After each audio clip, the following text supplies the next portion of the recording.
안녕하세요. 네. 어 일단 이렇게 많은 분들 들어와 주셔서 감사합니다. 저희 4 시가 돼서 공식적으로 오늘 그 협동조합 학회 3회 학술 세미나 온라인 학술 세미나를 시작하도록 하겠습니다. 저는 오늘 사회를 맡게 된 연세대학교 사회발전연구소의 이가람이라고 합니다. 네, 반갑습니다. 반갑습니다.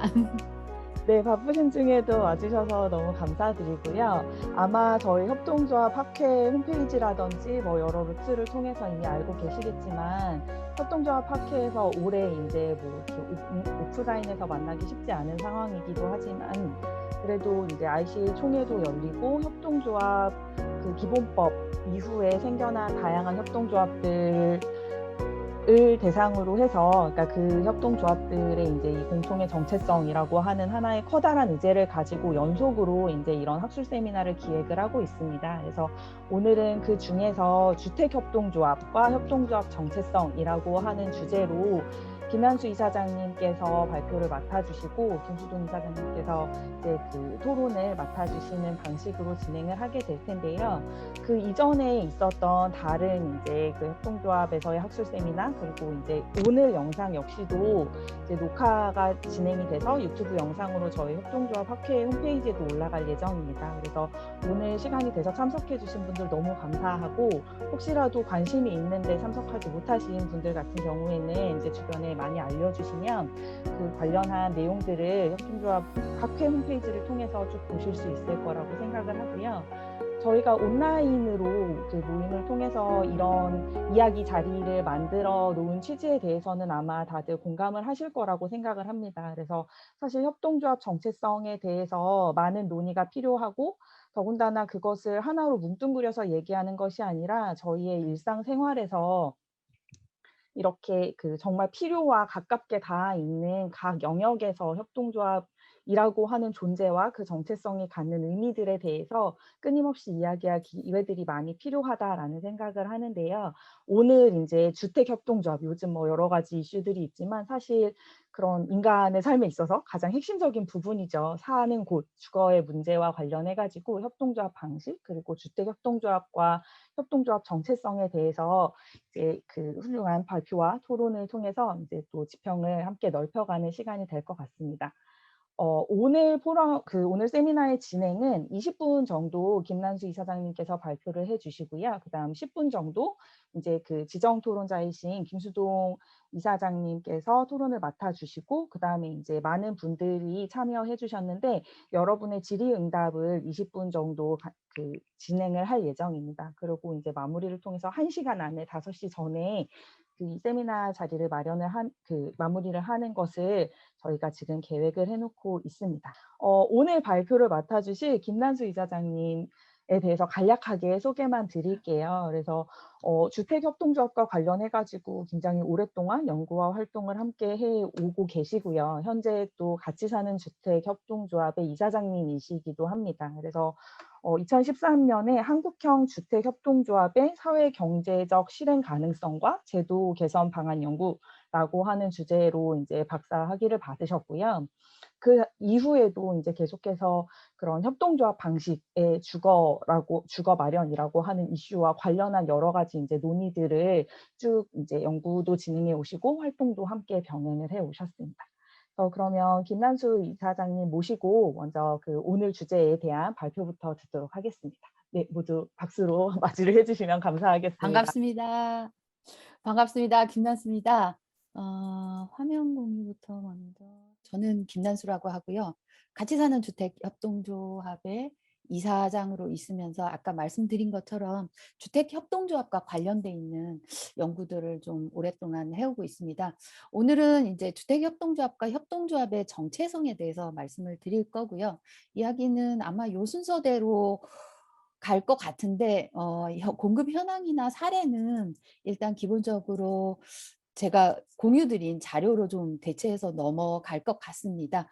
음 이야기 시작하기 전에 이제 우리 주택 시장에 대한 것들을 좀 살펴보면 주택 시장 자체가 많이 바뀌었어요. 최근 이제 협동조합 기본법 이거를 전후로 해서 사실 많이 바뀌고 있고 지금도 현재 많이 바뀌고 있고 1-2인 가구가 증가한다거나 저성장 뭐 그다음에 최근에는 또 공동체 해체와 관련돼 있는 이런 이슈들이 또 많고 코로나로 인해서 집에 있는 시간들이 많아짐으로 인해서 생겨나는 이웃 간의 뭐 다양한 분쟁 문제 뭐 저도 그거를 겪고 있는 사람 중에 한 사람이기도 하고요. 그리고 무엇보다도 인제 직주 근접에 대한 선호도 증가하고 뭐 수요자 특성에 맞는 인제 소단위 개발들을 하자라는 요구들도 있고 이런 주택 시장 자체에 대한 변화들이 있으면서 여기에 대한 대응 방식으로 뭐가 있을까에 대한 고민들이 좀 있는 것 같습니다. 그리고 인제 기존의 임대주택 공급 방식의 한계를 좀 보완해 보자라는 문제들도 있고요. 특히 인제 LH와 관련해서 뭐 재정 부담이 가중된다거나 재원이 부족하다거나 그리고 공급되는 주택 자체가 인제 1-2 분위에 특히 인제 집중해서 아마 공급이 되고 있고 최근 들어서는 매입 임대주택 같은 경우에도 뭐 7-8 분위까지 해서 그러니까 신혼부부 2라는 이름으로 그러니까 쪼끔 분위를 넓혀서 공급을 하고 있지만 그럼에도 불구하고 여전히 아직까지 사회적 편견이나 저항 이런 것들이 있습니다. 그리고 제가 인제 주택 공급 관련돼 있는 사업들을 진행하면서 살펴보니까 공공이 공급하는 주택의 비용하고 이제 민간이 부담하는 그 주택의 비용 자체가 또 좀 많이 달라요. 공공이 훨씬 더 많은 비용을 부담하고 있고 그리고 주택의 관리에 대한 문제들은 여전히 발생하고 있고 이런 게 인제 공공에 의존하다 보니까 한계들로 발생하고 있고 이것과 더불어서 민간의 의존에 대한 그런 한계들도 분명히 발생하고 있습니다. 민간 시장 자체가 워낙 영리를 추구하다 보니까 임대료 자체도 높고 그리고 사회 경제적 취약계층에 대한 주택 문제들이 상존하고 있기 때문에 이런 문제의 대안으로서 '주택협동조합이 하나의 대안이 될 수 있지 않을까?'라고 시작하면서 인제 주택협동조합 운동이 일어나지 않았나 이렇게 생각을 하고 있고요. 그러면 '해외는 어떤가?'라고 보면 이 책이 인제 ICA에서 만든 이제 전 세계에 있는 주택협동조합 현황에 대한 책인데 저도 논문 쓰면서 이 책을 좀 많이 참고해서 봤거든요. 이 책을 참고로 보면 어 주택협동조합이 뭐 터키는 8% 이 8%라는 게 전체 주택 재고량의 8%, 뭐 스웨덴은 22%, 노르웨이는 15%, 유럽으로 따지면 유럽 전체로 따지면 한 10% 정도. 요 정도로 그러니까 협동조합 방식으로 주택이 공급되는 것들이 참 많이 일어나고 있다. 그에 비해서 우리나라는 아직 시작인 거죠. 그러면 어떤 방식으로 인제 공급되고 있냐 보면 임대, 그다음에 리미티드 에쿼티, 마켓 밸류 이렇게 3 가지 방식으로 공급이 되고 있습니다. 예. 이 표를 갖고 온 거는 인제 협동조합 주택이 어떻게 발전하고 이 비슷하게 민간의 주택들이 어떻게 변화됐는지를 살펴보면 사실 뭐 공동체 방식의 주택이나 뭐 민간의 비영리 조직이 주택을 공급하는 이런 이야기들은 2000 년대 초반부터 계속 있어 왔습니다. 그러나 인제 현실화되지 못하다가 기본적으로 협동조합 기본법 시행과 더불어서 다양한 방식의 주택들이 좀 공급되고 있지 않나 이렇게 생각이 되고요. 시작은 민간에서부터 먼저 시작했습니다. 많이 들어보셨겠지만 소행주라는 이름으로 인제 소행주가 첫 번째 주택을 짓고 이것과 함께 주택협동조합이 함께 주택을 공급하고 민간에서 시작하니까 이것들을 받아서 공공이 이제 관리형 방식으로 협동조합형 공공임대주택이라는 이름으로 일부 좀 진행을 하다가 지금 현재는 조금 멈춰 있는 상태고 그와 함께 인제 협동조합 주택뿐만 아니라 뭐 공동체 주택, 사회주택이라는 이름으로 민과 관이 협력하는 방식으로 인제 주택들이 공급되고 있는 것들을 볼 수 있습니다. 뭐 협동조합의 사전적 정의 이렇게 되어 있는데 한 번만 읽어보고 갈게요. 아무래도 협동조합 학회니깐요. 공동으로 소유되고 민주적으로 운영되는 사업체를 통해서 공통의 경제적, 사회적, 문화적 필요와 욕구를 충족시키고자 하는 사람들이 자발적으로 결성한 자율적인 조직이 협동조합입니다. 그리고 7대 원칙은 보시는 것처럼 이렇게 되어 있고요.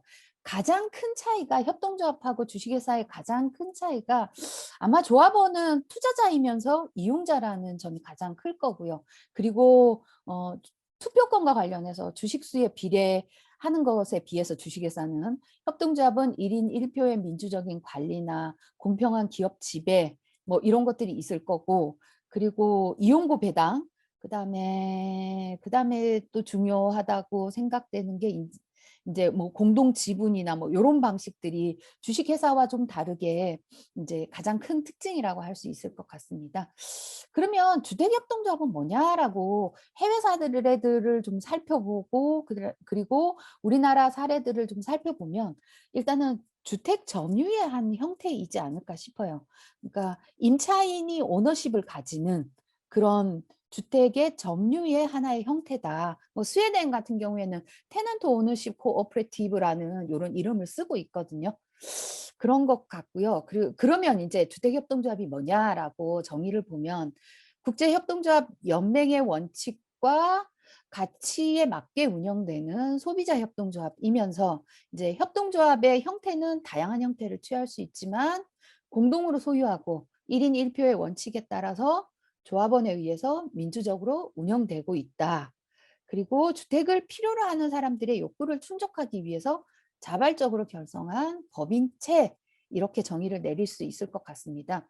그러면 여기 표에서 보시는 것처럼 이렇게 각 조합원들이 이렇게 자본을 직접 하고요. 얼마의 돈을 내서 이 조합을 결성하고 이 조합이 협동조합의 주택을 소유를 하고요. 이 소유된 주택에는 그러니까 자본을 낸 이 조합원들이 전세나 월세 방식으로 이 협동조합에 살면서 다양한 주거 서비스, 뭐 관리나 주택을 직접 관리한다거나 돌봄 서비스를 제공한다거나 뭐 의료 서비스를 제공하는 이런 형태로 이루어지지 않을까 싶습니다. 주택협동조합의 유형을 살펴보면 유형은 정말 많은 유형들이 있는데 크게 한 3가지로 이렇게 나눌 수 있을 것 같아요. 협동조합이 주택을 소유하는 방식. 그러니까 정부 보조가 있는 경우에는 대부분의 경우에 사회적 협동조합. 보시는 것처럼 비영리형의 사회적 협동조합으로 이렇게 운영이 되고 있고 대표적인 형태가 영국이나 뭐 벨기에, 스위스 등에서 이렇게 운영을 하고 있고 영리로 운영되는 경우에는 정부 보조가 일반적으로 없더라. 우리나라 같은 경우에 제주 오시리 가름 주택협동조합이 이런 형태를 지니고 있더라. 이렇게 보여드리고요. 첫 번째가 임대형이었다면 두 번째는 분양형입니다. 분양형은 뭐냐면 한시적으로 협동조합, 그러니까 건축협동조합을 건설해서 주택을 분양하고 끝내는데 우리나라 같은 경우에는 좀 더 특이하게 이제 관리형으로 분양한 이후에 관리형으로 넘어가서 그러니까 입주한 이후에도 조합을 해산하지 않고 주택협동조합이 주택을 계속 관리 운영하는 그런 형태를 지니고 있고 그리고 관리형에는 공공이 소유하거나 뭐 제3자가 소유하고 있는 주택을 관리하는 뭐 우리나라로 이야기하면 공공임대주택을 관리하는 그런 주택의 형태들을 보여주고 있습니다. 이제 이거를 이렇게 정리를 해보면 첫 번째는 소유형이고 일반적으로 비영리나 영리형 이렇게 되어 있고요. 그리고 분양형에는 분양 전까지 협동조합을 유지하고 우리나라의 뭐 지역주택조합과 같은 그런 유사한 형태를 지니고 있고요. 그리고 관리형에는 주택의 소유권은 가지고 있지 않으면서 외부로부터 주택을 빌려서 그 주택을 관리하는 형식 그리고 분양한 이후에 관리하는 이런 형태도 보여주고 있습니다. 그러면 임대형 그러니까 비영리 주택협동조합의 특징이 뭐냐라고 하면 보여지는 요 앞에 보여지는 요 표는 일반적으로 시장에서 우리가 주택을 공급하는 그 프로세스고요. 여기 있는 뒤에 거는 협동조합이 주택을 공급하는 프로세스라고 보시면 되겠습니다. 일반적으로는 이제 분양 공고를 하고 분양 신청을 하고 분양 계약하고 건설해서 입주한다면 분양 공고에 해당하는 게 이제 협동조합 방식에서는 조합을 설립하고 그리고 조합에 가입하고 출자금을 내고 건설하고 입주하는 요런 형식의 이런 형식으로 이루어지고 있고 이런 형식은 이제 협동조합을 이야기한다고 하면 시행회사인데 일종의 시행회사라고 할 수 있는데 시행회사라는 거는 주택을 개발하고 공급하는 게 시행회사인데 비영리 형식으로 시행회사를 운영하는데 착한 시행회사 또는 착한 건설회사지 않을까 싶어요. 주택협동조합은 이윤 극대화를 목적으로 하지 않기 때문에 저렴하게 주택 공급이 가능합니다. 그리고 저소득층을 대상으로 공급할 경우에는 일반적으로 정부 지원도 받을 수 있고요. 그리고 일반 시장에서 주택을 공급하는 것과 다르게 우리 일반 시장에서 주택을 살 때는 우리는 선분양 제도가 아니라 후분양 제도예요. 아니 예. 그러니까 먼저 분양을 선분양 제도로 이렇게 분양을 하고 입주자 그러니까 그 주택에 들어갈 사람들이 돈을 내고 그 돈을 가지고 주택을 건설하고 그리고 입주하는 방식이거든요. 그러니까 이 주택협동조합도 주택이 건설되기 전에 입주자를 미리 모으고 그 입주자들이 낸 돈을 가지고 주택을 공급하기 때문에 시장과 같은 선분양 제도와 유사한 구조를 가지고 있고요. 그리고 실수요자 중심으로 운영되기 때문에 경기 불황이나 이런 영향들을 적게 받습니다. 시장에 같은 경우에는 이제 민간주택 같은 경우에 시장 공급 상황이 안 좋거나 그러면 입주자들 모집을 못해서 뭐 미분양이 된다거나 한동안 우리 주택 경기가 안 좋았을 경우에 미분양이 오랫동안 진행된 것들을 볼 수 있는데 주택협동조합 같은 경우에는 실질적으로 그 주택에 들어가서 살 사람들이 미리 모아서 주택을 공급하기 때문에 경기와 상관없이 주택을 공급받을 수 있고 그리고 그런 구조들을 가지고 있기 때문에 이 주택협동조합을 이야기한다라고 하면 착한 건설 회사 뭐 이렇게 비영리 이렇게 이야기할 수 있을 것 같습니다. 두 번째 특징으로는 주택협동조합에서 공급되는 주택은 이제 가격 상승 자체가 적고 장기적으로 거주가 보장되기 때문에 착한 전셋집 이렇게 이야기할 수 있는데 왜냐고 하면 협동조합 자체는 주택을 공급하고 이것을 통해서 영리를 추구하거나 입주자들한테 임대료를 높게 받아서 영리를 추구하는 게 목적이 아니라 장기 거주하는 게 목적이기 때문에 임대료 자체가 시장 가격과 다르게 움직일 수 있습니다. 그러니까 임대료에서 이윤 자체가 배제되고 실비 수준으로 조합에서 스스로 결정하기 때문에 가격 상승 자체가 적고 그리고 뭐 그러니까 지불하는 출자금 같은 경우에도 건설 비용에 좀 가깝게 이렇게 지불하기 때문에 이제 관리비 부담 자체도 적다 이렇게 보시면 될 것 같습니다. 그래서 착한 전셋집 이렇게 정의를 좀 내릴 수 있을 것 같고요. 그리고 세 번째 특징이라고 하면 뭐 착한 민자유치 공공임대주택은 공공이 공급하고 관리하고요. 협동조합 주택은 조합이 공급하고 관리하기 때문에 임대형 주택협동조합이 공공임대 입주 대상을 포함해서 주택을 공급할 경우 막대한 공공지출을 전략하면서 양질의 주거 서비스를 시민에게 제공할 수 있고요. 그리고 주택에 대한 관여 수준 자체가 높아지기 때문에 관리비를 절감할 수 있는 효과가 있습니다. 왜냐하면 이 주택은 주택의 소유자와 임대인이 같기 때문에 내 주택을 잘 관리하면 주택의 주택의 질 자체도 높아지고 관리비 자체도 절감하는 이런 효과들을 충분히 지니고 있는 것들을 좀 보여줄 수 있고요. 그리고 이제 협동조합 주택의 이점이라고 하면 여러 국내 사례에서도 보여진 것처럼 주택 구입 비용 자체가 좀 더 낮고, 그리고 주거 관리 비용도 낮고, 세금 절세나 대출 이자의 절감이 있어야 되는데, 사실 국내에서는 아직까지 요것까지는 아직 적용하기는 쉽지 않을 것 같고, 해외 같은 경우에는 이제 각종 절세 혜택들이 좀 보여지고 있고, 그리고 법적 책임에서 조합원 개인이 이렇게 법적 책임을 지는 게 아니라 조합이 주택에 대한 모든 법적 책임을 지기 때문에 책임 자체가 좀 더 낮아지는 것 같고, 그리고 주거권, 거주권에 있어서도 안정적인 주거권을 확보하고 있는 것들로 보여지고 있고요. 무엇보다도 주택에 들어가서 살고자 하는 사람들의 특징에 맞게 주택이 공급되고 있는 그런 것들을 보여주고 있습니다. 그리고 1인 1표로 주택에 관리하고 운영하고, 들어갈 때에 주택을 건설하고 계획하는 단계에서도 이제 개별적인 의사나 이런 것들을 그것들을 이제 반영하고 뭐 이렇게 하면서 민주적 의식들이 고양되는 이런 것들을 볼 수 있을 것 같습니다. 그래서 정리를 하자면, 주택협동조합은 공동이 소유함으로 인해서 자가주택이나 민간영리 임대주택에 비해서 다양한 경제적, 사회적 이점을 가지고 있는 것 같습니다.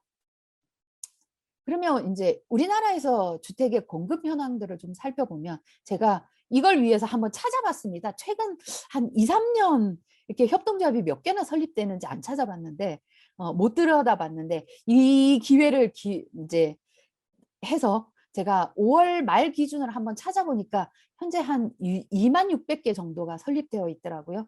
그래서 규모로 보면 이제 성장기에서 이제 성숙기 단계로 진입하는 그런 단계에 있는데, 그럼에도 불구하고 이제 이름으로 검색해서 주택, 주거 뭐 이렇게 이름으로 검색해 가지고 요런 협동조합이 몇 개나 있는지 살펴보니까 한 115개 정도 있더라고요. 그래서 아직도 참 많이 부족하다. 1%가 채 되지 않는 비율로 되어 있고, 그리고 일반 협동조합이 137개, 사회적 협동조합이 15개, 연합회가 1개 이렇게 있고요. 대부분 이제 다중이해 관계자 협동조합 또는 사업자 협동조합이고, 설치되는, 그러니까 만들어지는 지역을 보면 주택의 문제가 가장 심각하게 나타나고 있는 서울이나 경기 지역이 가장 많더라. 연도별로 이렇게 쭉 들여다봐도 2015년도에 이제 한참 협동조합과 관련돼 있는 분들이 좀 많이 일던 시기라 이때 가장 많이 설립되었고, 최근 작년에 또 주택협동조합이 좀 많이 설립되고 있다. 왜냐하면 우리한테 닥쳐 있는 주택의 문제가 가장 심각하게 느껴질 때 주택협동조합의 설립들이 좀 많아지는 추세지 않은가, 이렇게 보여지고 있습니다. 그러면 도대체 몇 가구가 협동조합 주택에 살고 있는지 살펴보니까, 공공임대, 민간임대 해가지고 여기는 한 900가구 정도가 거주하고 있고요. 이 이후에도 이제 민달팽이 주택협동조합이나 함께주택 같은 경우에는 3호, 4호가 있고, 민달팽이도 8호, 9호가 더 있어서 토탈로 따지면 한 1,000가구 정도가 협동조합, 1,000가구 이상이 협동조합 주택에 이제 거주하고 있는 것으로 이제 파악이 되고 있고요. 유형별로 좀 살펴보면, 크게는 이제 공공에서 공급하는 공공임대주택, 그다음에 협동조합과 그러니까 협동조합이 공공의 어떤 기금융자나 토지 임차나 이런 것들을 받아서 공급하는 뭐 민관 협력주택, 그렇지 않으면 아예 개별적으로 협동조합이 주택을 공급하는, 주체적으로 사업을 추진하는 이런 세 가지 형태로 있을 수 있고, 요 사례들을 하나씩 살펴보면, 이제 협동조합형 공공임대주택은 첫 번째가 이제 만리동 예술인협동조합이고, 뭐 임차인 관리협동조합이라고 할 수 있고, 이 주택도 입주해서 살기 시작한 지 올해로 한 6년 그 정도 되어 가고 있는 상황입니다. 구체적인 사례는 이걸로 보시면 되고, 이 주택은 이제 공공이 주택을 건설하고 입주자를 모집했고요. 근데 그러니까 보통의 경우는 주택을 다 짓고 나서 입주자를 모집해서 주택을 관리하라고 하는데, 이 주택 같은 경우에는 주택을 건설하기 전에 입주자들을 미리 뽑았고, 이 입주자들의 의견을 반영해서 주택을 건설했고, 그리고 주택의 임대료 수준은 주변 시세의 80% 이렇게 해 가지고 입주자들을 뽑았고 입주자들한테 협동조합 교육을 시켰고 그리고 이분들이 지금 현재도 협동조합을 운영하고 있고 그리고 예술인들을 대상으로 뽑았기 때문에 뭐 주변에 대한 기여나 이런 것들을 하라고 이야기하고 있고 이분들이 지역에서 어떤 활동들을 진행하고 있습니다. 지금도요. 사례는 이렇게 보시면 될 것 같고 두 번째 사례는 이제 공공이 가지고 있는 매입 임대 주택을 그러니까 재건축하면서 공공은 토지를 임대해 주고 사업 시행자가 입주자들을 모집해서 협동조합을 만들고 주택을 건설하고 그리고 입주한 이후에는 이 협동조합이 주택을 소유하고 관리하고 있는 이런 형태라고 보시면 되고요.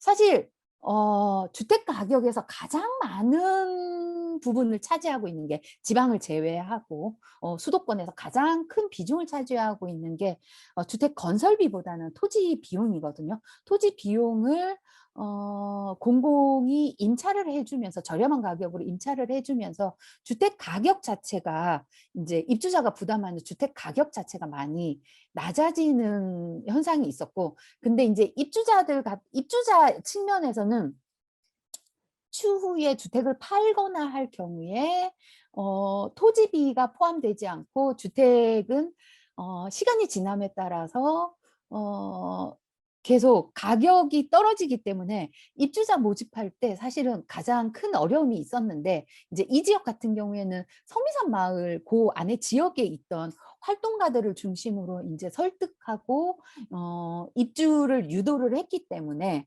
아마 이게 성공하지 않았나 싶기도 하고요. 그리고 이 토지를 빌려주는 게 기본적으로 30년 임차에 입주자들이 요구하면 10년 해서 총 40년을 빌려주기 때문에 아마 이분들이 사는 동안에는 여기서 안정적으로 주택에 거주할 수 있지 않을까 싶고요. 그리고 입주자들이 부담했던 금액들 참고로 보시면 이게 2010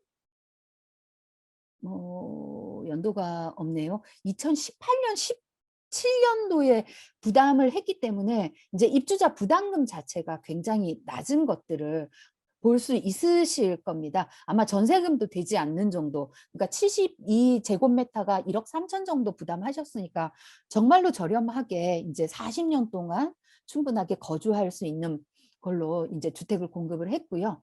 뭐 공급할 때에 이 사진들은 이제 같이 참여했던 공동체 활동 사진들을 가지고 왔고 그리고 마지막 사례는 민달팽이 주택협동조합이고 청년들이 협동조합을 건설해서 이제 처음 시작은 외부의 주택들을 빌려서 입주자를 모집하고 전대하는 방식으로 주택을 공급하고 있고 최근에는 서울시 빈집 사회주택에 참여를 해서 그러니까 빈집 토지임대부 사회주택에 참여를 해서 직접 주택을 소유도 하고 있습니다.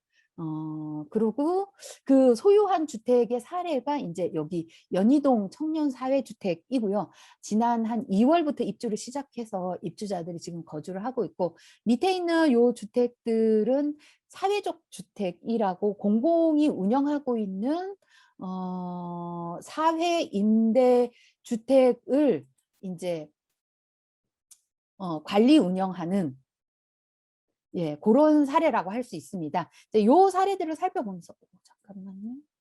살펴보면서 이제 현장의 이슈라고 하면 이제 주택의 소유나 뭐 주거비 뭐 다양한 정말 주택 협동조합 방식으로 주택을 공급하는 데 있어서 정말 어렵고 다양한 문제들이 발생을 하고 있는데 그중에서도 이제 가장 큰 문제 중에 하나가 이번 정부 들어오면서 뭐 617이나 70 이제 부동산 대책에 따라서 이제 법인이 소유하고 있는 주택에 대해서 종부세를 공제해 주는 걸 폐지하겠다라는 이제 그런 논의들이 있었고 그래서 여기에 대해서 사회주택을 운영하고 있는 주체들 또는 협동조합 방식으로 사업을 진행하고 있는 주체들이 이제 어 건의를 하면서 이제 건설형 임대주택 같은 경우에는 종부세, 취득세, 양도세 중과하는 것들이 없어졌는데, 근데 매입 임대주택은 여전히 종부세 6%를 적용하고 있어서 이제 문제들이 아직도 남아 있다. 이 매입 임대주택이 뭐냐고 하면, 주택을 직접 건설하지 않고 낡은 주택을 사 가지고 이거를 리모델링해서 임대주택으로 활용했을 경우에 여전히 종부세 6%를 적용을 받고 있어서, 그러니까 아직까지 협동조합이 주택협동조합의 자금 사정이나 이게 아직 그런 것들이 탄탄하지 못한데, 이 종부세율 6% 요것 때문에 많이 힘들어하는 그런 상황이라고 할 수 있겠습니다. 저렴주택으로 활용되기 위해서는 뭐 다양한 방식의 이제 비영리형의 모델 개발이 필요하고 공공의 지원들이 좀 필요하다. 토지나 자금 조달이나 경영 지원이나 이런 것들이 좀 필요하다고 볼 수 있고요. 그럼에도 불구하고 뭐 조금씩 서울시나 국토부에서 조금씩 이제 사업들을 진행할 수 있게 이렇게 지원을 정말 조금씩 해 주고 있는 상황이다라고 볼 수 있을 것 같고, 이미 우리 주택 공급과 관련해서는 패러다임이 조금씩 바뀌고 있는 것 같습니다. 뭐 요런 패러다임들이 쉽게 바뀌지는 않겠지만, 뭐 한 알의 씨앗이 땅에 떨어져서 꽃을 피우기까지 뭐 지난한 시간이 가다가 보면 나중에는 많은 열매들로 돌아오지 않을까, 이렇게 생각을 합니다. 이상으로 마치도록 하겠습니다. 감사합니다. 충분히 시간을 들여 가지고 이게 하나하나 다 엄청나게 좀 이렇게 생생한 말씀들을 들어야 되는데, 짧은 시간임에도 굉장히 압축적으로 사실 이 주택 협동조합의 역사와 또 유형과 현실적인 이슈 고민에 이르기까지 굉장히 많은 말씀을 압축적으로 해 주셔서 너무나도 감사드립니다. 아마도 지금 인제 이렇게 읽어온 한국 사회에서의 여러 가지 제약 속에서도 읽어온 이런 부분들이 사실은 인제 이 협동조합은 결국 그 활동을 하신 사람들이 보이는 것 같아요. 그래서 그 부분들이 굉장히 인상적으로 저는 개인적으로 많이 들었고, 관련해서 인제 또 역시나 지금 더한플러스 협동조합에서 공동체 주택 주택 협동조합 활동을 하고 계신 김수동 이사장님께서 대표 토론을 좀 진행을 해 주시도록 하겠습니다. 네, 그럼 김수동 이사장님 부탁드리겠습니다. 네, 반갑습니다. 김수동이고요. 김난수 박사님 이 발제 너무 잘 들었습니다. 저도 이 협동조합, 주택협동조합에 대해서 이렇게 총체적으로 이제 제대로 이해를 못했었는데, 포괄적으로 너무나 개념적으로 잘 이해를 했고, 그 다양한 유형들의 이제 그 특성도 이해하는 이제 그 좋은 배움의 시간이 되었다고 이제 생각하고 감사를 드리고, 저는 이번에 이거 토론자를 맡아서 제가 엄청난 이 학술 세미나에 제가 무슨 얘기를 할까 이제 고민하다가, 저는 사실 이제 이 공동체 주택에 이제 살고 있는 이제 주민이고, 그다음에 이제 뭐 일단 뭐 주택협동조합 관련된 활동을 하는 이 활동가 입장에서 좀 하나 그 김난수 박사님이 이제 얘기했던 한국형 비영리 그 주택협동조합 모델을 말씀을 하셨는데, 하나의 어떤 좀 그런 모델을 한번 좀 제시해보고 여러분들과 함께 좀 토론을 해보면 어떨까, 그런 생각을 했어요. 그래서 그런 내용을 중심으로 좀 말씀을 드리고자 하고요. 그 김난수 박사님 발제하신 내용 중에 저는 이 내용이 딱 진짜 너무나 와닿았고 전적으로 공감을 하는 내용입니다. 그래서 주택협동조합이 이제 공동소유 형태로서 다양한 경제사회적 이점을 가지고 있다라고 생각을 하고, 제가 또 주민으로 살아보니까 전적으로 동의를 하는데, 근데 문제는 이제 이런 질문이 생기는 거죠. 이렇게 좋은데 왜 이렇게 공급이 안 될까? 여기 보면 전체 주택협동조합 이제 이 153개의 이제 뭐 0.74%의 이제 그 세대수로 보면 한 뭐 1000세대가 안 되는 정도인데, 거기서도 이제 뭐 공공에서 공급한 거 빼면은 전체 이제 이 주택 생각하면 이 주택적으로 생각하면 너무나 이제 미미한데, 이제 그런 질문이 생긴 거예요. 근데 거기에 이제 여러 가지 이제 이유가 있겠지만, 저는 이 주택협동조합이 너무 어려워요. 소비자 입장에서도 보면 이제 그 주택협동조합의 그 개념을 이해를 하고, 그다음 거기에 이제 그걸 이해하고 내가 이제 참여하고, 주택협동조합의 결사체로서 운동성을 생각하기에는 아직 현실은 참 너무나 이제 그 버거운 현실이 아닌가. 일부 지금 주택협동조합의 이제 주민들의 입장도 주택을 이제 좀 더 좀 저렴하거나 또는 이제 합리적으로 이제 이 구입하기 위한 수단 정도로 생각을 하지, 이 주택협동조합을 통해서 내가 이제 뭔가 이제 좀 그런 운동성을 기대하기 힘든 입장이고, 사업자 또한 이 한국적인 상황에서 뭔가 이제 그 사업을 유지하는 입장에 생각해 보면은 어느 정도 이제 많은 제약이 따르는 상황이고, 또 하나 이제 근본적인 거는 저는 정말 이 불신이 상당히 크다고요. 불신의 이제 그 가장 큰 핵심은 뭐 말 많고 탈 많은 지역주택 조합들, 편법 분양의 이제 그 수단으로서 협동조합이 오용을 넘어서 이제 악용이 되고, 협동조합 정체성 1도 없이 그 많은 이제 소비자 피해를 양산시키는데, 지금 이 상황에 이제 또 여당 대표도 뭐 누구나 주입이라는 뭐 이런 이상한 모델로 또 협동조합을 또 팔고 있는데, 정말 좀 안타깝고 좀 스러운 입장이고요.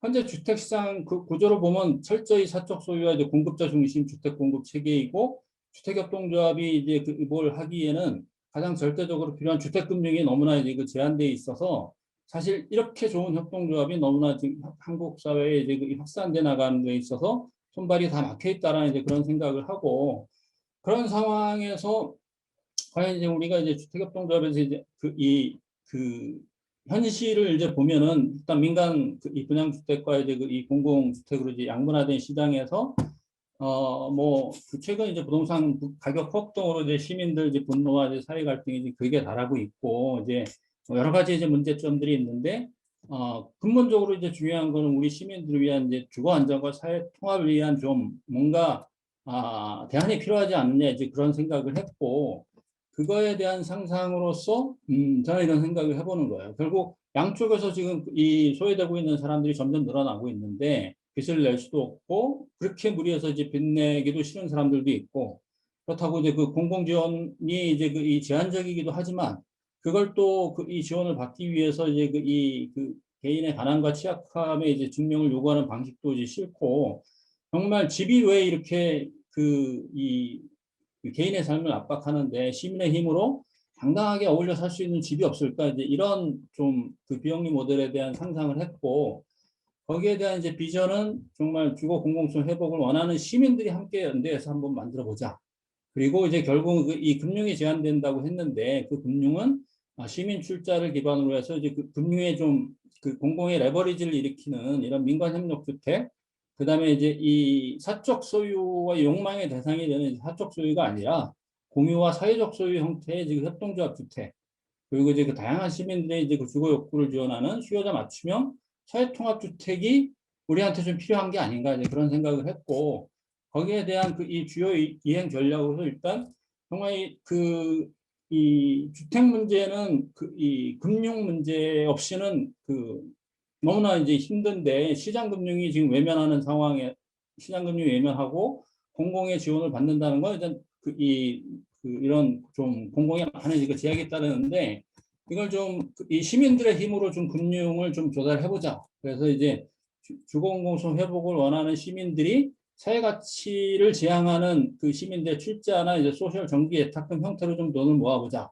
그거를 오롯이 이제 이 협동조합 주택을 위해서 사용할 수 있는 좀 기금을 조성해보자, 이제 이런 뜻인데, 이거는 좀 제가 관여하고 있는 이제 그 시민 출자제 청년 공유주택 터무니있는 집이라고 이제 좀 유사 사례가 있고, 예를 들어서 이제 시나리오를 한번 쓴다고 하면은 시민 1만 명이 100만 원 출자할 경우 한 100억이 되고, 이 시민의 이제 이 힘을 토대로 해서 공공이 이제 이 레버리지로 참여를 해서 한 1대9로 이제 매칭한다고 하면 1,000억 정도의 이제 조성이 가능하고, 그 기금을 오롯이 이제 이 주택협동조합 건축사업비와 이제 입주자 보증금 대출 용도로만 사용할 경우에 주택협동조합에 이제 장기 저리로 제공을 해서 그 조합원의 이제 부담을 감당시킬 수 있다라고 이제 생각을 하고, 여기서 이제 우리가 이런 시민 펀드를 조성하는 거는 단순히 이제 돈만 모으는 게 아니라, 우리가 주택협동조합의 운동성, 주거 공공성 회복을 위한 주택협동조합 운동을 좀 확산하기 위한 소중한 이 방법론이 된다라고 생각을 하고, 여태까지 이제 그 사업자들의 팔기 좋은 집이 아니라 우리 소비자 시민들이 좀 힘을 모아서 살기 좋은 집을 좀 만들어 보고, 이러한 주택협동조합을 이제 지금까지 개별 이 주택협동조합이 아니라 뜻을 같이 하는 이제 그 주택협동조합 연합회를 좀 만들어서 전체적으로 이제 이 사업을 좀 시행하고 운동을 좀 앞장섰을 때 협동조합 주택에 대한 좀 잠재 수요자도 좀 확대시킬 수가 있고, 이런 집이 공급이 될 때 결국은 이 주거 문화도 바뀐다고 생각을 하는 거죠. 개인을 위한 싼 집이 아니라 이제 그 공동체를 위한 좀 그 이 다양한 수요를 이제 맞춤할 수 있는 집. 그다음에 이제 개인의 사적 소유나 이제 그 개발 이익의 사유화를 좀 근본적으로 제한하는 주택협동조합 법인 소유의 이제 사유적 소유 주택이고, 이런 주택들은 앞에서 이제 그 김남수 박사님이 충분히 설명했지만 공공의 부담도 없고 그 충분히 이제 주민 자치에 의해서 이제 주택 관리가 이제 운영이 이루어지기 때문에 여러 가지 장점이 있고, 정말 중요한 거는 지금 우리 사회에 이렇게 좀 이 관계가 단절된 그 주거를 넘어서서 이 공동체 기반으로 공동체 주택 이런 이 협동조합 주택 설립을 할 때 기본적으로 다 공유 공간들이 이제 확보를 하는데, 그때 이 주민 자치를 위한 커뮤니티 공간과 지역사회 서비스 목적의 근생 공간을 갖다 이제 결합을 시키면은 이 주택협동조합이 지역 공동체를 활성화시킬 수 있는 거점 공간을 역할을 이제 충분히 할 수 있고, 이를 통해서 이제 우리 사회에 지금 상실된 공유지 회복을 하고 주민 만족도 제고 일자리 창출의 이제 기회도 만들 수가 있다라고 생각을 합니다. 그래서 전체적으로 이제 좀 좀 기대 효과를 이렇게 됐을 때 좀 기대 효과는 정말 주택 문제를 홀로 감당하기 힘들어지는 점점 많은 시민들이 자도의 협력을 통해서 집을 가능한 주거를 제공한다. 그래서 나의 필요와 형편에 맞는 이웃과 함께하는 집이 가능하고, 그 주거 공공성 회복을 위한 민간 협력 주거 전환 운동이 가능하다. 그래서 시민들이 이제 이 내 집에 집착하는 이제 이 주택 시장의 소비자가 아니라 더불어 함께 이제 우리 마을을 만드는 이제 그 도시의 주인이 될 수 있다라고 생각을 하고, 그다음에 우리 이제 이 도시와 마을이 잠만 자는 곳이 아니라 이웃과 함께 어울려서 삶이 있는 이런 마을이 되지 않을까, 이런 상상을 기분 좋은 상상을 하면서 저의 토론을 마치도록 하겠습니다. 감사합니다. 감사합니다. 그 이사장님 말씀해 주신 것 중에 시민의 힘으로 당당하게 어울려 살 수 있는 집이라고 하는 게 사실 저희 오늘 이 세미나의 주제인 주택협동조합과 협동조합 정체성 요 사이의 접점을 굉장히 잘 보여주는 말이 아닌가라는 생각이 드는데요. 발표와 토론에 너무 감사드리고, 이제 충분한 시간을 확보해 주신 덕에 저희가 이제 참여해 주신 다른 분들이 관련해 가지고 여러 가지 궁금하신 점들, 그리고 아마 이제 발표해 주신 김난수 이사장님이나 김수동 이사장님으로부터 이제 좀 의견을 나누고 싶다라고 생각하는 부분들이 있으실 것 같아서 질의응답을 진행을 바로 하도록 하겠습니다. 네. 미스테이 별내 같은 경우에 이제 입주를 하기 시작한 지 이제 채 1년 정도 이제 1년 정도 돼가고 있는 시점인 것 같아요. 잘 운영되고 있느냐? 잘 운영되고 있는 것 같습니다. 최근에 그 SNS를 통해서 보니까 주민들의 그 주택 관리나 공동체 활동 이런 것도 충분히 잘 운영되고 있고, 그리고 이렇게 거기 안에 술 빚는 공간이 있다고 하더라고요. 막걸리를 빚는 공간이 있다고 하더라고요. 그래서 그게 술이 잘 익었다고 선물을 받았다고 누군가가 올려놓은 걸 봤는데, 네, 충분히 잘 운영되고 있고, 여기는 아무래도 위스테이 별내 같은 경우에는 그러니까 모집 자체를 그러니까 협동조합이나 사회적 경제나 이쪽 부분에 그 생각이 있으신 분들이 초기에 모여서 사회적 협동조합을 만들었고, 그리고 그분들이 아무래도 주축이 되어서 주택을 공급하는 그 과정에서도 주축이 되어서 다양한 활동들을 하셨고, 그래서 입주 이후에도 네, 잘 하고 계신 것 같습니다. 간단하게 그렇게 말씀드릴게요. 질문들 정리하시는 사이에 위스테이 별내 이제 물어보셨는데, 우리 누님이 거기 사세요. 우리 누님이 독거노인이십니다. 근데 이제 그 전에 이제 어떻게 보면 이제 도시형 생활주택 그런 곳에 사시다가 위스테이 별내 가셔서 너무 좋아하세요.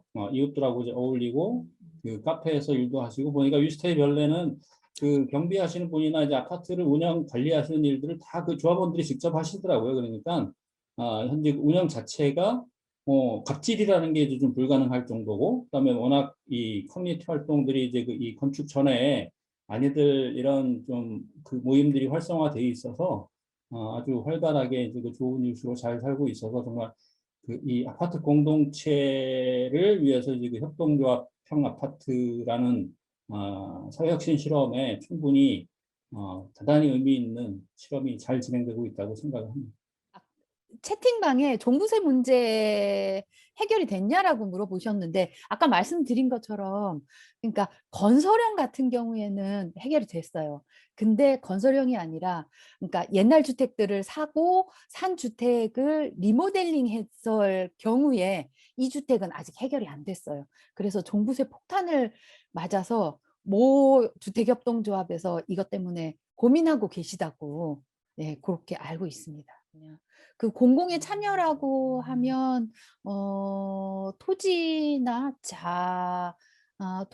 자원을 제공한 거라고 말씀을 하시는 건지 뭐 그렇게 토지를 임차해 준다거나 자금을 빌려주거나 하는 거 하게 되면서 아무래도 협동조합이 주택을 공급하는 데 있어서 자금의 문제나 뭐 주택 그러니까 토지 확보의 문제들은 일부 인제 해결을 좀 해서 좀 더 쉽게 협동조합이 주택을 공급을 할 수 있게 된 점은 충분히 있다고 할 수 있고요. 그거 이외에 특별하게 조합원을 모집하거나 조합이 주택을 공급하는 데 있어서 다른 변화는 없는 것 같아요. 네. 이거는 좀 제일 마지막 질문은 좀 어려운 것 같아요. 반영하는 방안이 있느냐. 글쎄요. 아니 이런 경우에는 아무래도 택지 개발 사업 할 때 뭐 좀 줄을 그어서 "여기는 협동조합 방식으로 주택을 공급하라." 뭐 또는 뭐 공공 지원형 민간 임대주택 그러니까 위스테이처럼 뭐 "그런 주택으로 하겠다."라고 아예 이렇게 줄을 그어서 계획을 세우지 않으면 쉽지 않을 것 같아요. 그렇지 않으면 재개발할 때에 임대주택을 몇 퍼센트 이상 이렇게 공급하도록 되어 있거든요. 거기에 협동조합 주택을 공급하라고 뭐 정책적으로 접근을 한다면 좀 가능하지 않을까? 뭐 그런 상상들을 해볼 수 있긴 하지만 쉽지 않을 것 같은데요. 네. 그래서 터무니 있는 집 관련해서 이제 질문하셨기 때문에 제가 좀 답변을 드려야 할 것 같은데, 터무니 있는 집 사례 같은 경우는 정말 이 순수하게 이제 민간에서 시민들 자발적으로 이제 그 시작됐던 케이스고, 그래서 지금 한 3년 정도 이렇게 운영을 했는데 한 시민들 한 180명 정도가 한 8억 정도 이제 그 기금을 모아 주셔서 청년들 이제 그 전세 임대주택이지만 한 10호 정도로 이제 공급을 해서 한 70몇 명 정도의 청년들이 1인당 주거비 평균 10만 원 내외, 10만 원이 안 되는 집도 있고 10만 원이 약간이 넘는 집도 있고, 이제 그렇게 이제 그 매우 이제 이 저렴한 이 주거비로 이제 그 공동체로 지역에서 다양한 활동들을 하면서 살고 있기 때문에 일종의 이제 작은 실험이었지만 상당히 의미가 있다라고 생각을 하는데, 제가 이제 그 터무니에너지 그 활동하다 보니까 이런 방식이 정말 이제 주택협동 지금 오늘 제가 토론 자료를 정리했던 이제 그런 내용으로 좀 주택협동조합의 운동으로서 좀 이 확대 발전시킬 수 있지 않겠나 하는 좀 그 계기가 되었어요. 그래서 지금 사실 아직 이제 그게 이제 제가 좀 오늘 뭐 이 토론 자료로 그 이야기하고 이제 몇 군데 이제 좀 뭐 하나의 이제 좀 이 상상처럼 이렇게 제안하고 있는 형태이지, 아직 본격적으로 이제 이런 것을 좀 추진하기 위한 어떤 이 행보가 시작되지는 아직 않은 상태입니다. 오늘 여기서 이 학회에서 이제 주택협동조합, 협동조합 관심 있는 분들 많이 계신데 좀 뜻이 좀 잘 모아져서 주택협동조합 사업자들이나 이렇게 관계자들이 이렇게 좀 한번 좀 이 자리를 만들어서 그런 좀 이 움직임이 한번 일어났으면 하는 그런 바람이 저한테는 있지요. 네. 최근에 동향에 대해서 물어보셨는데요. 연구와 관련해서는 사실 좀 뜸한 것 같아요.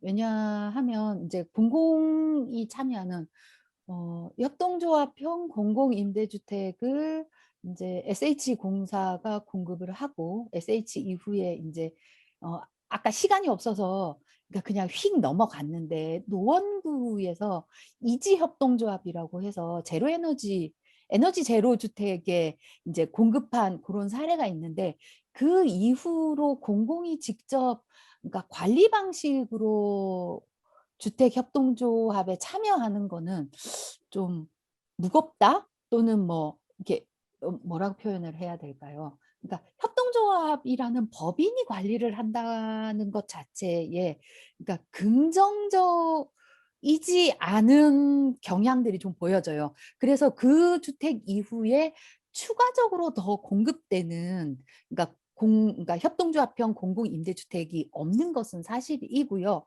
좀 그러니까 너무 무겁게 공동체를 운영한다라는 그런 부담감이 공공이 좀 가지고 있는 것 같습니다. 그래서 그래서 협동조합형 그러니까 주택협동조합에 대한 연구보다는 조금 이제 사회주택이나 공동체 주택이나 요런 쪽으로 연구들이 훨씬 더 많이 진행을 되고 있는 것 같습니다. 그러니까 주택협동조합과 관련돼 있는 연구들이 최근 들어서는 좀 뜸하지 않나 그런 상황인 것 같고요. 그것보다는 사회주택이 좀 더 이슈화되다 보니까 사회주택과 관련돼 있는 연구들이 훨씬 더 많이 일어나고 있고 그런 상황인 것 같고요. 있을까요? 물론 있습니다. 제가 협동조합이 어떤 협동조합이 있는지 이 협동조합 리스트를 쫙 보고 그다음에 이 협동조합이 하고자 하는 사업들이 어떤 것 있는지를 이렇게 봤거든요. 그러니까 보면 의외로 집수리 사업이나 뭐 그런 사업들을 하겠다라고 이야기하는 주택협동조합들이 꽤 있어서 충분히 협동조합이 사업적인 그러니까 집수리 사업과 관련돼 있는 노하우나 이런 것들을 축적한다면 충분히 참여가 가능할 것으로 보여지고 있습니다. 그 조합. 지역주택 조합 문제는 뭐 그 따로 설명 안 들어도 이제 너무나 이제 그 문제가 많다는 건 잘 아실 거라고 생각을 하고, 근데 이제 앞에서 말씀을 지금 이제 이 여당 대표가 이제 이뭐 브랜드로 내세우는 뭐 누구나 집 같은 경우가 구조적으로 틀리지 않습니다.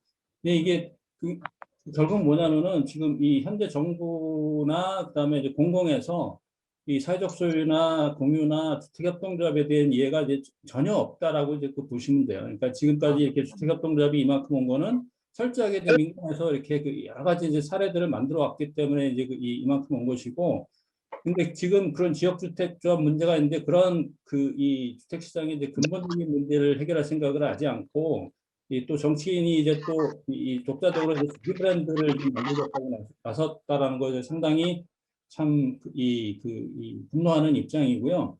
근데 이 가장 큰 문제가 뭐냐면 토지 확보도 안 된 상태에서 조합원 모집을 해요. 그리고 이제 이 사업비를 막 쓰고 문제가 안 되면 이게 사업이 이제 이 제대로 진척이 안 되면은 이제 그걸 이제 조합원들이 다 피해를 보는 거고, 근데다가 이제 또 이런 또 하나의 문제는 이런 이 지역주택 조합도 그렇고 누구나 집도 그렇고 단순하게 이제 이 저렴한 주택 공급 수단으로만 이제 이 홍보가 된다고 있다라는 거죠. 그러니까 이 주택 이 뭐 공동체성이라든가 이제 주거의 공공성이라든가 이제 이런 부분들이 이제 결여가 되어 있는데, 사실 이제 주택협동조합의 이제 이 정체성이라는 거는 이게 거주의 목적이고 이 정말 자산 이 재테크의 대상이 아닌 거고 함께 지금 어울려 살아가는 이제 이 집을 필요로 하는 거고, 이제 그런 공공성이 이제 명확하게 확보가 되고 그거를 이제 공공이 지원해야 되는데, 현재로서는 저는 공공이 앞서서 변하기 이제 여전히 힘든 상황이라고 이제 보고, 그렇기 때문에 더욱 이 시민 주도로서 이제 뭔가 이제 좀 움직임이 있어야지 이 후행적으로 이제 이 공공도 변화하고 이제 좀 따라오지 않을까 하는 좀 안타까운 상황입니다. 네. 그것과 관련해서 한마디 더 말씀드리면 저도 최근에 이제 경험한 사례들이 좀 있는데 일단 주택협동조합 만들어요. 그리고 지역주택협동조합으로 하려고 입주자들을 모집하고요. 모집하고 있고 이런 경우에 법적인 제재나 뭐 이런 것들이 있느냐라고, 그러니까 협동조합 그러니까 설립과 관련해서 그러니까 허가권을 그러니까 설립에 그 권한을 가지고 있는 공공이 어떻게 해야 되냐고 물어보시는 경우들이 종종 발생을 하고 있거든요.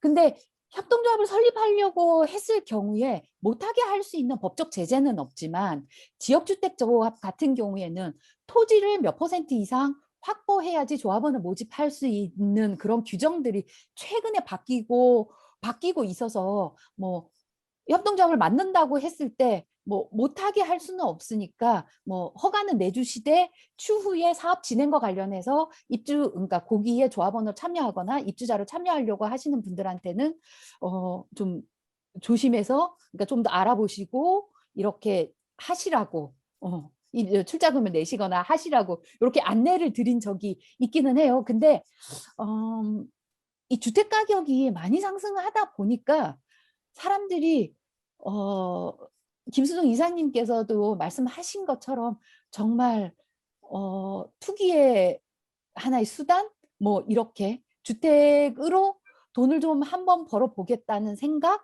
뭐 이런 생각들이 여전히 있는 것 같아요. 주택이 하나의 수단으로 이렇게 생각을 하고 있어서 참 안타까운 상황인 거죠.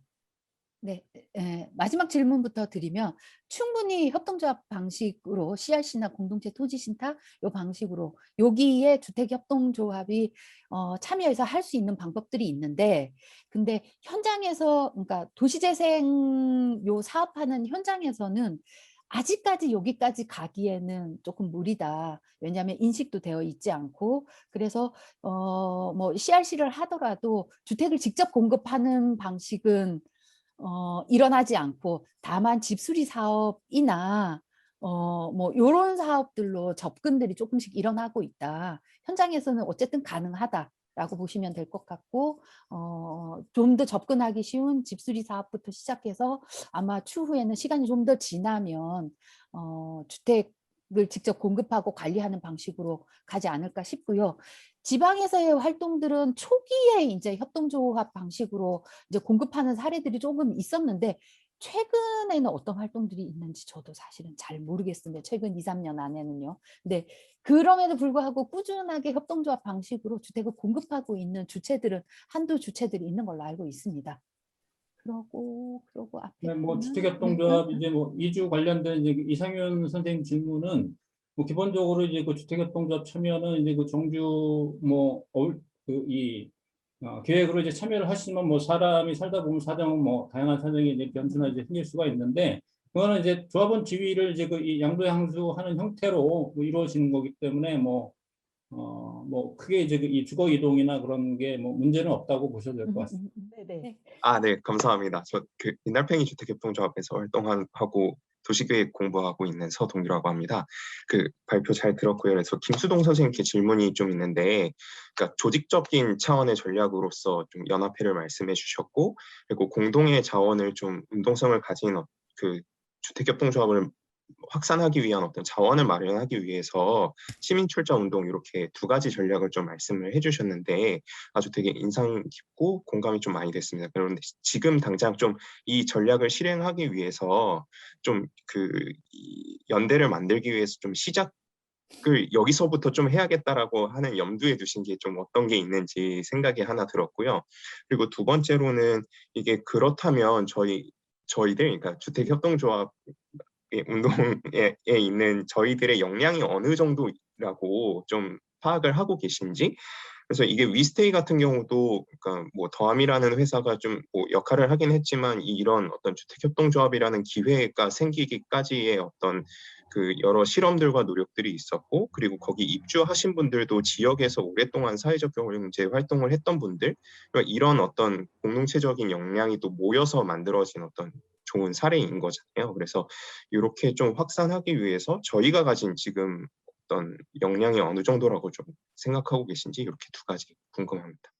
저는 뭐 이 희망적으로 봅니다. 왜냐하면 이제 터미네이너지 같은 경우 이제 한 3년간 정말 어떻게 보면 양적인 이 성과는 그렇게 크진 않았지만, 시민의 힘이 가진 이 시민 자본의 힘이라는 걸 정말 절실하게 느꼈어요. 그러니까 저희가 이제 그렇게 해서 이제 하고 이제 그게 이제 이 뭐 출자자들이나 이제 그 청년들이나 이제 같이 이제 그 협업하고 이제 운동성을 가지고 하고 그러다 보니까 이제 SH에서 이제 이 빈집뱅크 사업하고 정말 기존의 이제 그 이 사회적 주택 방식이 아니라 우리가 이제 이 요구했던 중요한 가치를 훼손시키지 않는 형태로 뭐 민간 협력 사업도 이루어졌고 이게 이제 사회적 금융 상품으로서 이제 복사을 신협하고 이제 이 터무니있는 소셜 대금이라는 이제 그 이 시민들이 이제 조금 더 안전하게 이제 좀 이 출자할 수 있는 형태의 상품화도 개발이 되고 근데 지금은 요즘 뭐 그 사회연대 기금도 이제 뭐 얘기가 많이 나오고 하는데 사회적 경제 주체 그다음에 이제 그 주거 문제에 관심이 있는 주체들이 여기에 이제 좀 관심을 가지고 한번 좀 시작을 하면은 저는 그 충분히 이제 가능성이 있다라고 생각을 하고 앞에서도 지금 말씀드렸지만 이제 공공이 앞장서서 변화하기도 힘들고 이제 공공에서 이제 지원을 받는 부분은 항상 시혜적이고 이제 그런 그 접근 방식이기 때문에 좀 여러 가지 한계가 있지만 시민들이 일정 기금 그다음에 이제 그 사회적 경제 영역에서 이걸 좀 앞장선다고 하면은 정말 시민들도 그 적지 않은 참여가 있지 않을까 생각을 하고 주택협동조합이 뭐 짧으면 짧을 수도 있다고 하지만 벌써 이제 수년 이 정도 이렇게 그 활동을 이어왔고 다양한 주체들이 있는데 개별적에서 활동들도 이제 중요하지만 이걸 좀 함께 연대해서 함께 이제 좀 시민운동 성격으로 좀 발전시킨다고 하면은 충분히 지금 어떻게 보면 그 부동산 때문에 이렇게 양쪽에서 압박받고 있는 시민들이 늘어나는 지금 상황이 어떻게 보면 위기이자 저는 기회이지 않을까 저는 그렇게 생각을 합니다. 네, 감사합니다. 네, 저희 이렇게 열띤 토론까지 오늘 이제 쭉 진행을 해봤고요. 사실은 더 많은 논의를 이제 앞으로도 계속 나누는 시작점으로 좀 삼을 수 있지 않을까라는 희망을 가지고 오늘 세미나를 마무리를 하도록 하겠습니다. 저희 6월 25일에도 이 협동조합 정체성, 그러니까 협동조합이 한국 사회에서 할 수 있는 많은 역할, 오늘 특히 삶의 기본적인 필요로서의 주거와 관련된 역할에 대해서 살펴보았다면 25일에는 노동에 대해서도 같이 살펴볼 예정이거든요. 그래서 연속선상에서 같이 관심 가져주셨으면 감사하겠습니다. 그리고 오늘의 논의도 앞으로 더 다양한 자리에서 확장이 될 거라는 믿음을 가지고 오늘은 여기서 세미나를 마쳐볼까 합니다. 네, 참여해주신 분들 너무 감사하고요. 그리고 발표와 토론 맡아주신 두 분 이사장님께도 감사드립니다. 네, 감사합니다. 네, 감사합니다. 감사드립니다. 수고하셨습니다.